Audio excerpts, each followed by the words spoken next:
Termasuk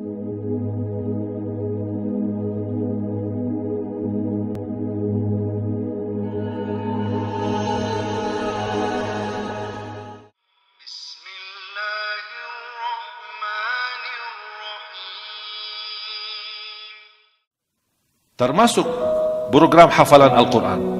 Kenapa saya meyakini? Karena saya memiliki pengalaman dalam berjuangan, apapun hambatannya, apapun halangannya, wallahi akan dapat sukses dan berhasil.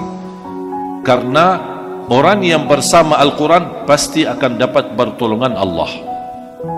Tak mungkin kecewa, tak mungkin gagal, tapi sabar. Sabar.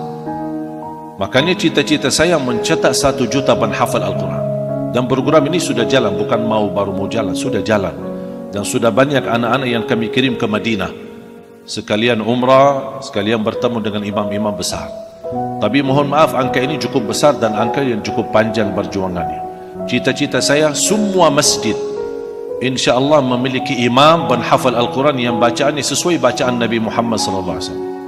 Makanya setiap tahun bulan suci Ramadan saya menhadirkan adik-adik kandung, kemudian saudara-saudara, sahabat dari tanah suci Makkah dan Madinah. Saya tugaskan mereka jadi imam tarawih, bagikan ke masjid-masjid, ke daerah-daerah.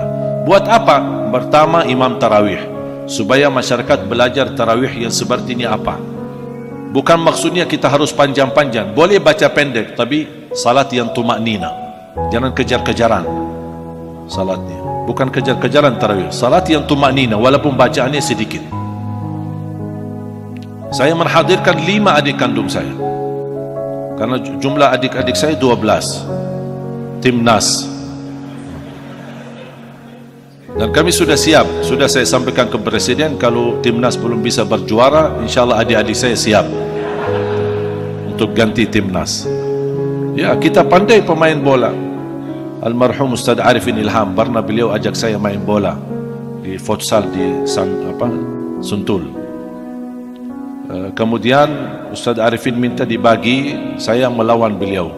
Jadi saya punya klub sendiri, beliau punya klub sendiri. Saya sekali tindak bola dari tengah langsung masuk gol. Kata Ustaz Arifin, mohon maaf, stop, kita ada perubahan sistem. Beliau masuk ke klub saya, diganti ambil 1 dari klub saya, dibawa ke sana. Saya bersama Syekh, tidak bisa lawan Syekh.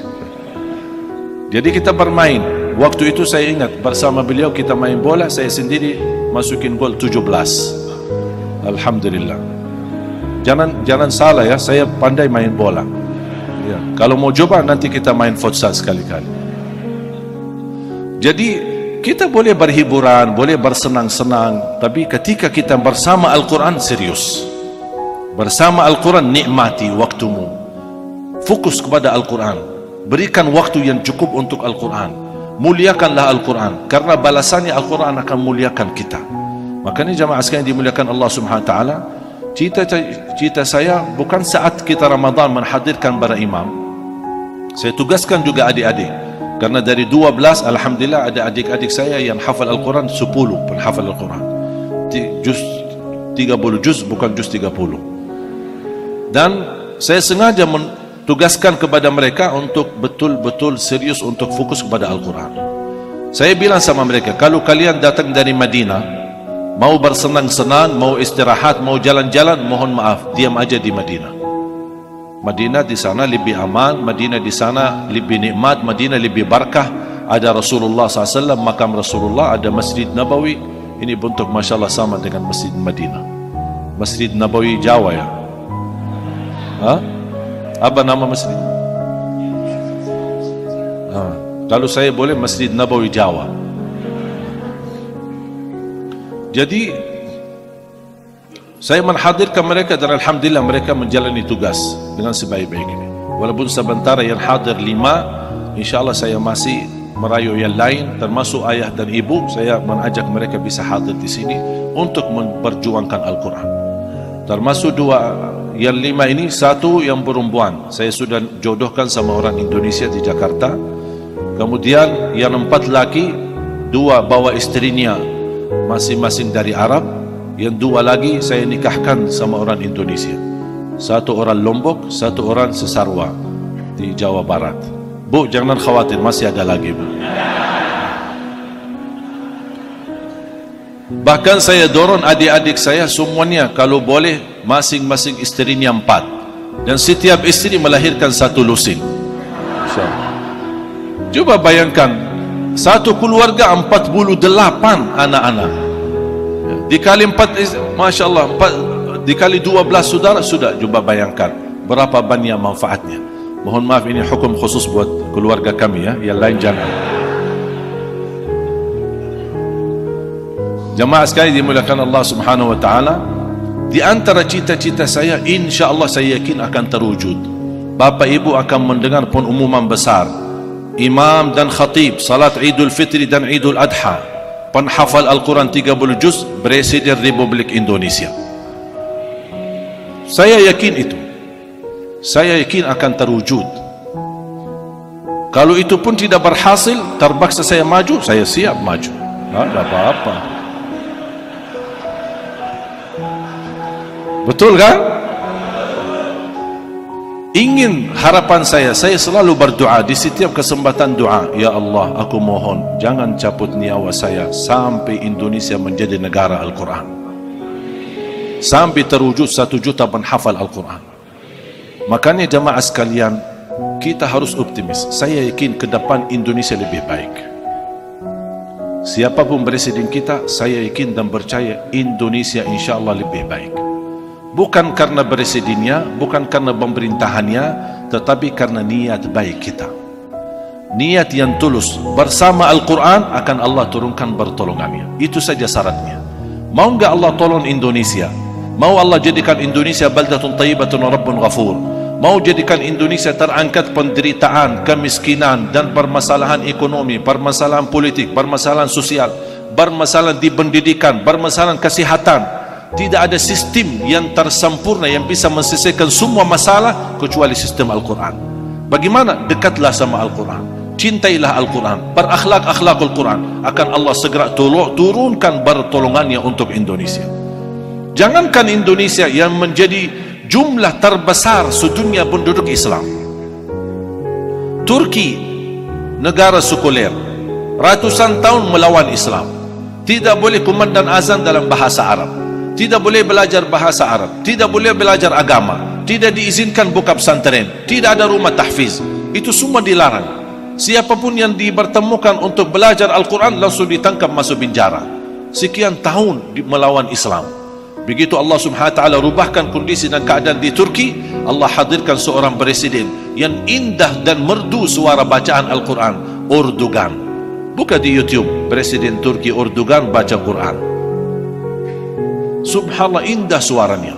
Mesir yang istilahnya negara ulama Al-Azhar, negara melahirkan banyak penghafal Al-Quran, tapi sepanjang sejarah itu belum terwujud presiden penghafal Al-Quran. Sampai Allah wujudkan dengan demokrasi, dengan terjadi pemilu yang sangat luar biasa bersih, Allah menghadirkan seorang presiden walaupun hanya sementara, baru terjadi permusuhan yang luar biasa dan tantangan. Muhammad Mursi menjadi presiden, penghafal Al-Quran, dan dia berimam salat Idul Fitri bersama masyarakat. Itu luar biasa. Walaupun dia sudah mati syahid, mudah-mudahan diterima di sisi Allah sebagai syahid. Intinya, kalau kita ada niat, wallahi terwujud. Masa kita kalah sama negara sekuler Turki? Kita negara terbesar penduduk Islam. Hanya minta, saya berharap cuma satu. Mau enggak Bapak Ibu memperhatikan Al-Quran sepenuhnya mulai hari ini? Paling tidak jangan lewat 1 hari tidak baca Quran. Paling tidak mulai harimu dengan baca Al-Quran, tutupi harimu dengan baca Al-Quran. Jangan kita selalu bersama HP. Bangun tidur pertama yang dilihat HP. Ketika mau tidur yang terakhir dilihat HP. Pergi kemana-mana bawa HP. Bahkan sekarang ada power bank, jadi tidak perlu pusing kita mencari cas. Sakit sudah luar biasa menggunakan HP. Belum lagi chat, habiskan. Coba tambah kita sadar 5 jam, 6 jam, 7 jam habis waktu bersama HP, tidak disadari kehabisan waktu itu. Bisa kehilangan istri tak apa-apa, tapi kehilangan HP stres. Coba bayangkan. Makanya jamaah sekalian, kita perlu memperhatikan. Saya tidak minta Bapak Ibu tinggalkan HP-nya, jangan urus lagi HP, tidak, tetap kita memiliki HP. Tapi tolong disesuaikan bacaan Al-Quran. Mulai harimu dengan baca Al-Quran dan tutupi harimu dengan baca Al-Quran, supaya menjadi di antaranya berkah. Sederhana, satu ayat, ayat Al-Kursi. Rasulullah sallallahu alaihi wasallam bersabda, "Man qara'a ayat Al-Kursi dubura kulli salatin laysa bainahu wa bainal jannati illa an yamut." Barang siapa yang membaca ayat Al-Kursi setiap habis salat fardu, dijamin masuk surga. Ini satu ayat. Satu ayat dapat jaminan masuk surga, dibaca setiap habis salat fardu. Contoh, kalau habis salat anda lagi buru-buru, ada rapat, ada meeting, ada janji sama orang, tidak bisa telat. Habis salat, astaghfirullah, astaghfirullah, astaghfirullah, Allahumma antas salam wa minkas salam, sampai selesai. Selesai Allahumma antas salam, baca ayat Al-Kursi. Habis itu anda pulang, sambil jalan subhanallah 33, alhamdulillah 33, Allahu akbar 33, satu kali la ilaha illallah wahdahu la syarikalah, lahul mulku wa lahul hamdu wa huwa ala kulli syai'in qadir. Sudah selesai zikir kita. Asal habis salat jangan tinggalkan ayat Al-Kursi. Jaminan masuk surga cuma satu ayat. Kalau satu ayat Al-Kursi menjaminkan kita masuk surga, gimana satu surah Al-Baqarah? Gimana 30 juz Al-Quran? Salah satu menjamin keberkahan. Bapak ibu pasti ingin berkah umur, berkah ibadah, berkah rizki, berkah keluarga, berkah keturunan, berkah usaha. Dimanapun kita berada selalu disertai berkah. Mau enggak membawa keberkahan selalu? Amalannya satu, baca suratul Baqarah. Rasulullah SAW bersabda, "Alaikum bi suratil Baqarah, fa inna akhdaha barakah wa tarkuha hasra wa la tastati'uha al-batala." Ambillah suratul Baqarah, bacalah suratul Baqarah secara rutin sampai selesai. Tidak khatam satu hari tak apa-apa, lanjut lagi, lanjut lagi besoknya, lanjut lagi besoknya sampai khatam. Begitu khatam ulang lagi. Kata Rasulullah SAW, barang siapa yang membaca suratul Baqarah, dia telah membawa keberkahan, dan barang siapa yang meninggalkan suratul Baqarah akan nyesal. Mau enggak jadi orang nyesal? Makanya jagalah suratul Baqarah. Baca suratul Baqarah dalam rumahmu, karena Rasulullah SAW bersabda, "Al-baitul ladzi tuqra'u fihi suratul Baqarah yafirru syaitanu min." Rumah yang di dalamnya dibacakan suratul Baqarah, syaitan bakal lari, kabur, tidak kuat bertahan di dalam rumah yang dibacakan dalamnya suratul Baqarah. Makanya kalau kita merasa sering berantem di rumah, sering berkelahi antara suami istri, sering beribut di rumah tangga, anak kita bawel tidak bisa taati suaminya, tidak bisa taati orang tuanya, ada masalah antara suami istri, ingat, banyak syaitan di rumah.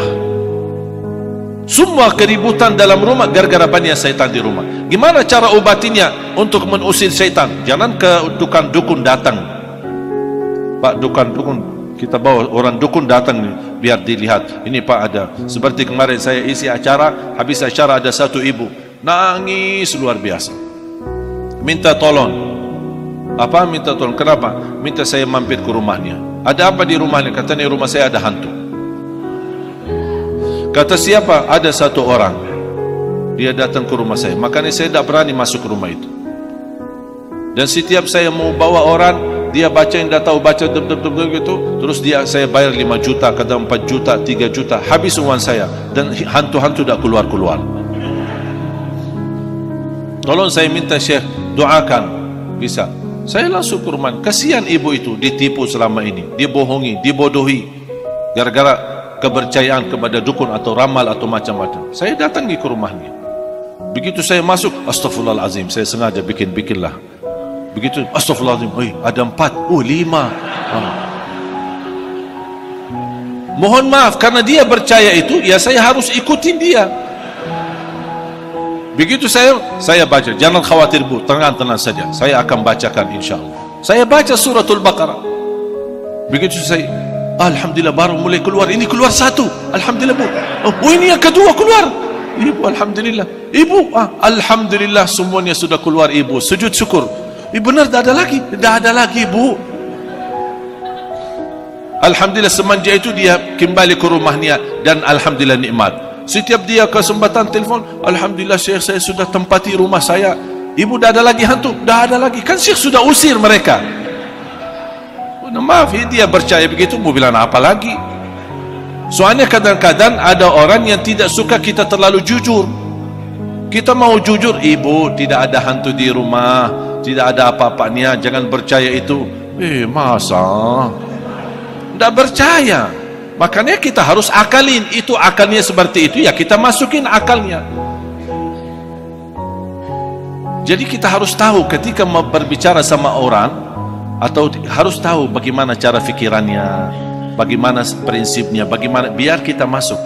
Contoh, saya sekarang sudah masuk ke 11 tahun di Indonesia. Salah satu yang saya belajari prinsip orang Indonesia. Orang Indonesia tidak suka ribet.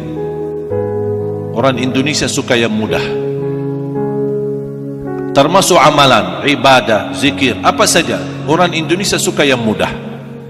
Mudah diingat, mudah dihafal, mudah diamalkan, dan masuk surga. Itu sudah orang Indonesia. Ya, orang Indonesia tidak ribet-ribet panjang ini.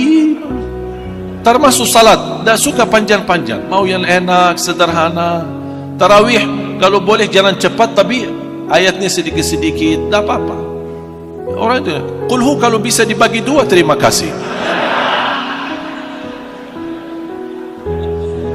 Makanya saya hafal prinsip orang Indonesia. Saya selalu berusaha, apa yang saya sampaikan selalu sederhana, selalu bisa diterima, selalu masuk akal, bisa diamalkan. Termasuk saya buat satu buku 20 amalan ringan tapi pahalanya sangat menakjubkan.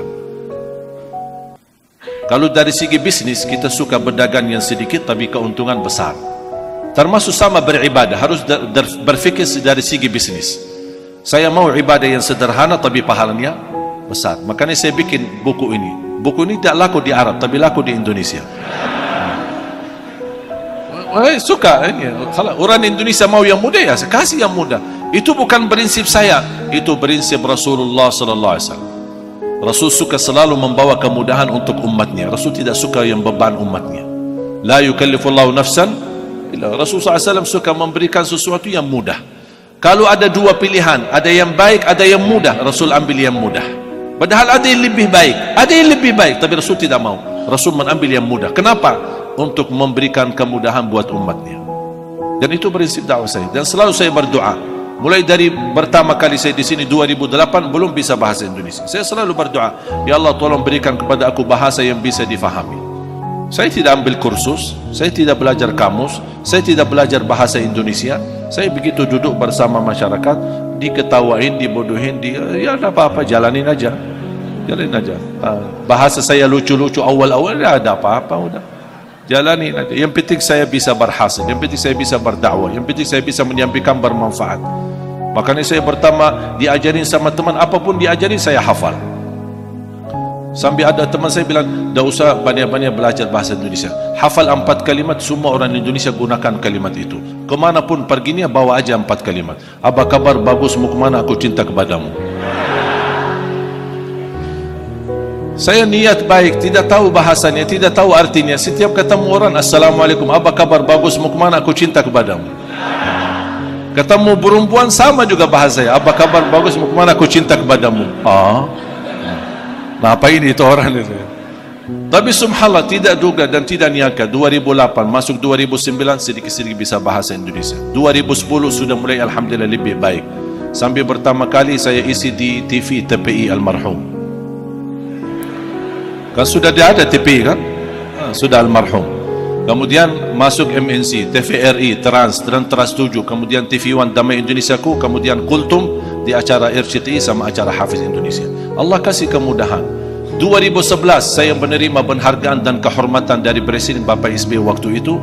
Itulah beliau satu-satunya presiden yang memiliki jasa kepada saya memberikan warga negara Indonesia. Jadi saya menjadi rakyat Indonesia sekarang. Dan ternyata Bapak Ibu menerima warga negara Indonesia memang agak sedikit beban karena syaratnya harus melepaskan warga negara Arab. Saya musyawarah sama guru-guru kami di Madinah. Ini syaratnya saya jadi warga negara Indonesia harus lepas warga negara Arab. Bagaimana saran dan nasihat? Kata mereka, nanti di hadapan Allah di hari kiamat tidak ada urusan warga negara. Urusannya di hari kiamat adalah amalan. Allah tidak peduli warga negara siapa, Allah tidak peduli paspor, Allah tidak peduli apa-apa. Allah peduli amalan. Iman, amal, iman, amal. Makanya kata guru saya, bismillah, ambillah warga negara Indonesia. Ternyata ketika mengambil warga negara menjadi lebih beban kewajiban saya untuk Indonesia. Karena saya membawa nama Indonesia, harus menjaga nama baik Indonesia, harus menjaga NKRI Indonesia, harus menjaga kebersamaan dan kebersatuan bendera merah putih, dan juga harus menjaga kebersatuan untuk mewujudkan negara Indonesia menjadi negara Al-Quran. Itu menjadi beban bagi saya. Makanya sekarang terus berjuang, termasuk pemilu. Saya juga ikut pemilu, memilih pemimpin, memilih anggota DPR, memilih anggota MPR, bagaimana kewajiban, dan ini semua menjadi tugas kita bersama, wajib bagi rakyat memberikan, ikan suara hak kita. Kita berhak untuk memilih pemimpin kita. Ada perbedaan itu wajar, ada perbedaan pilihan itu wajar, tidak masalah. Tapi yang tidak boleh adalah bermusuhan gara-gara perbedaan. Itu yang tidak saya terima. Anda boleh milih A, milih B, milih 01, milih 02, itu hakmu, hak masing-masing. Tetapi yang tidak boleh terjadi permusuhan gara-gara perbedaan pilihan, sampai terjadi perang saudara, sama-sama muslim tapi saling membunuh. Na'udzubillah min zalik. Saya tidak mau itu terjadi di Indonesia. Makanya kita selalu jamaah sekalian menjaga kebersatuan. Ternyata ketika saya terima warga negara, saya menemukan sejarah. Ternyata Bapak Ibu, anugerah saya menjadi warga negara Indonesia. Pertama, saya bisa ke Palestina, karena selama warga negara Arab tidak bisa ke Palestina. Bahkan anugerah yang lebih istimewa lagi, saya diberikan kesempatan menjadi imam salat maghrib dan isya di Masjidul Aqsa. Makanya subhanallah, kalau besok-besok Bapak Ibu dengar ada orang Indonesia menimami salat maghrib dan isya di Masjidul Aqsa, itu Ali Jabir. Tidak ada lagi, mana ada orang Indonesia masuk ke sana salat jadi imam lagi. Kesempatan pertama kali bisa ke Masjidil Aqsa dan pertama kali jadi imam. Alhamdulillah, karunia dari Allah Subhanahu wa taala. Yang kedua, saya menemukan sejarah keluarga. Ternyata saya punya darah keluarga di Indonesia. Tapi ibu saya tidak pernah cerita. Saya menemukan sejarah keluarga di Indonesia, di Lombok, di Madura, di Bumi Ayu, kemudian di Surabaya, di Jakarta, di Bima, banyak keluarga. Ternyata ceritanya ayah ibu dan kakek ibu dua-duanya kelahiran Lombok. Kakek ibu saya nikah sama orang Bumi Ayu, istri yang kedua sama orang Madura, istri ketiga sama orang Lombok, belum yang keempat sudah wafat. Bagaimana beliau wafat? Dibunuh sama penjajah Belanda, karena beliau mampu menyatukan masyarakat Sasak di Lombok untuk melawan penjajah Belanda. Dia membuat penjajahan Belanda pusing, sakit kepala, karena dia orang pemberani, tinggi lagi orangnya. Makanya dibunuh. Dan ada beliau punya makam besar di Ampenan. Makanya ketika saya bertemu Presiden Jokowi, saya sampaikan, saya sebenarnya cucu pahlawan, tapi belum terdaftar. Makanya kembali lagi asal usul saya Indonesia, walaupun mancung. Alhamdulillah, nikmat besar. Sampai saya meyakinkan saya menjadi orang Indonesia ketika saya periksa di rumah sakit, dokternya kaget, subhanallah darahnya merah putih. Alhamdulillah. Makanya jamaah sekalian, ayo mari kita sama-sama mewujudkan cita-cita kita. Saya harap cita ini bukan cita saya sendiri, tapi saya harap menjadi cita kita bersama. Kalau boleh, saya diterima di tengah Bapak Ibu menjadi keluarga besar bersama. Kira-kira diterima? Sahabat baru, saudara baru, kita menjadi satu keluarga Ahlul Quran, insyaallah pencinta Al-Quran.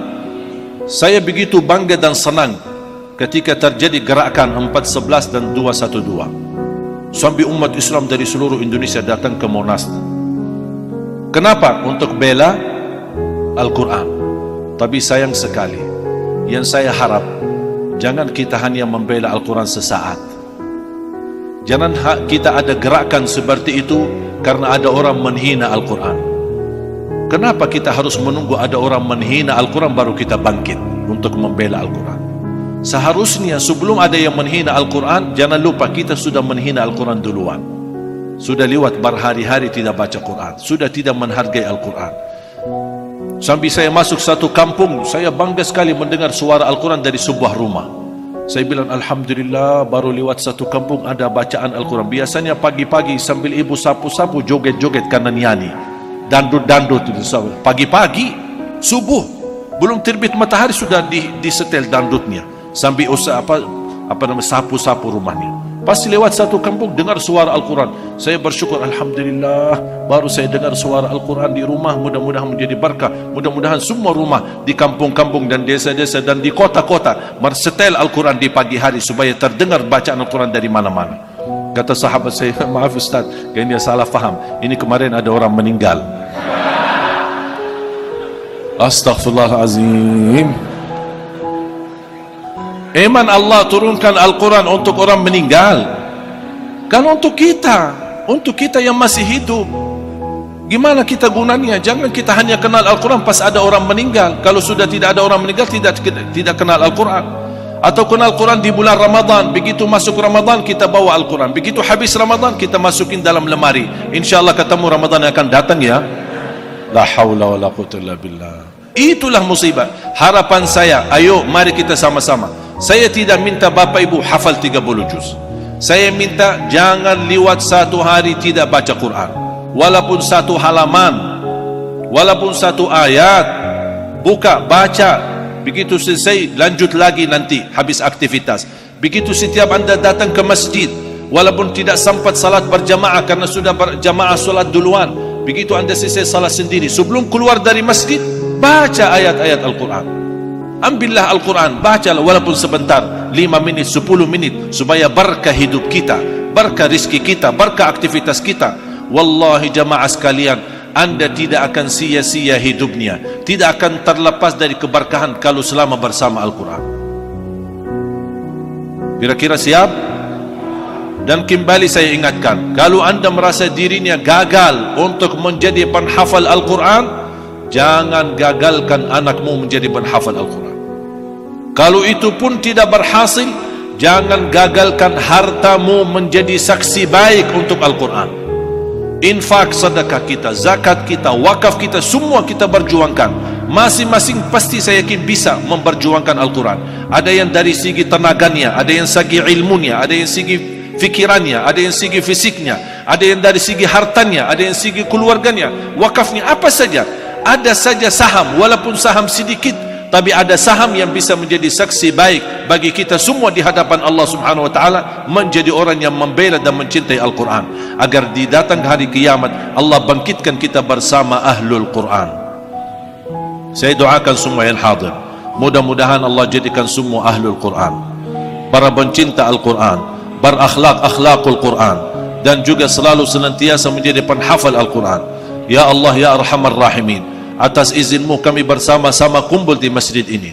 Berilah kepada kami kemuliaan sama-sama bertemu kembali di dalam surgamu ya Allah, bersama Nabi Muhammad sallallahu alaihi wasallam dan bersama ahlul Quran. Ya Allah, jadikan semua bacaan kami sehari-hari menjadi pahala yang kami titipkan, pahala untuk kedua orang tua kami, yang menjadi sedekah jariah untuk kami.